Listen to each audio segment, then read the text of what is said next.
Good afternoon po, ma'am and sir.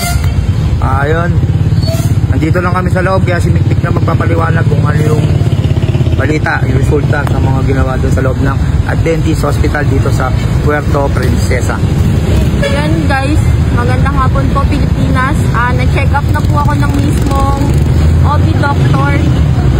Sinabi niya na rin yung mga findings kung ba't sumasakit yung tagiliran ko, kung saan nagmumula yung sakit, ganon, kung ano yung kumakalat, yun yung UTI.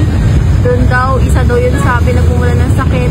Ngayon may in-advise sa akin, may nireseta siya sa amin na gagawin namin after months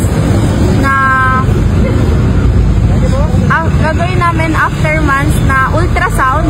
6 months.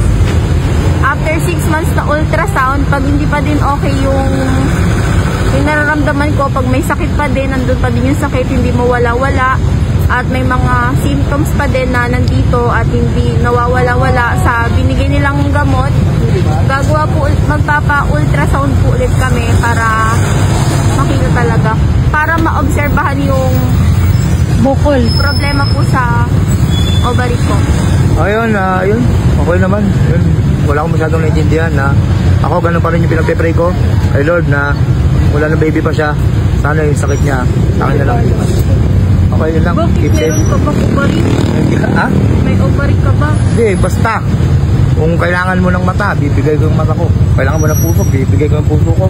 Abdog, bigay ko kayo, kidney, para mabuhay ka sa mundo ng puno ng kaligayahan, ng maayos na pamilya. Yun lang, keep safe and God bless. Salamat. Okay, siyempre hindi kami nakapasok man ng hospital. Siyempre siguro iniingatan lang din nila yung mga kasama, mga bantay ng pasyente kasi may mga pasyente sa loob. Para kung hawa-hawa, hindi na makahawa. Alright. Dito kami sa Adventist Hospital kung saan na-opera ng aking mahal na Kuya Dudong Mudig. So, yun guys. At successful naman ang kanyang operasyon. Thank you kay God. Hindi ako ma-admit. Thank you kay Lord at sa lahat po ng concern na nagpo-comment sa vlog namin, sa lahat ng nag-aalala. Maraming salamat po sa lahat ng nagsasuggest ng pwedeng panggamot, herbal, mga ganyang bagay. Sa ganung paraan, nakakatulong po sa pagpapalakas ng loob ko yun. Lalo na ngayon, sobrang hindi ko maipaliwanag yung nararamdaman ko, yung pinagdadaanan ko ngayon. So, maraming salamat siyempre unang-una sa lahat kay Papa Jesus, sa mama ko, sa daddy ko, at sa lahat ng mga kamag-anak namin na nag-aalala rin para sa akin. Alright. Teka, tuturuan kita kung paano pumaldo. Ito ang bagong laro, PH Lago. At mag-register ka na, nasa comment section ng link. Pag naka-register ka na, pindutin mo kagad ang paborito natin laro, ang Super Ace. Play na natin yan. Pindutin mo na yung continue. Play. Ayan na, play natin yan ha. Pag-play na yan, syempre, pindutin mo yung X, may bonus. May bonus tayo, 1, 2, 3, 4, 5, 100 pesos agad para jackpot agad. Bayad play. Tirahin na natin yan guys, baka matira pa ng iba. Ayan na, scatter ka agad, kitang-kita mo naman, 10 scatter, 360, 370, tumama ka agad, tira mo.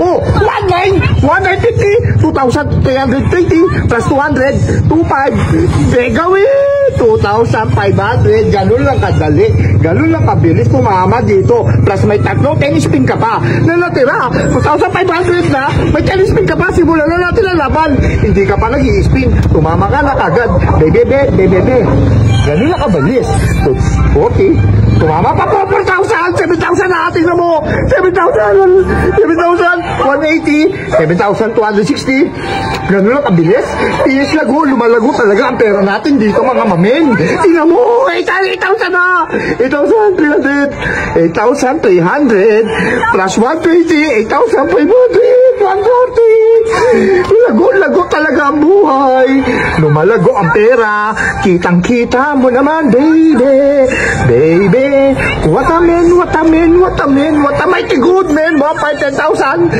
10,000, tingnan mo mamen, 10,000, 750, lago, paldo, oh, register ka na sa comment section, sabay cash out, boom, panis.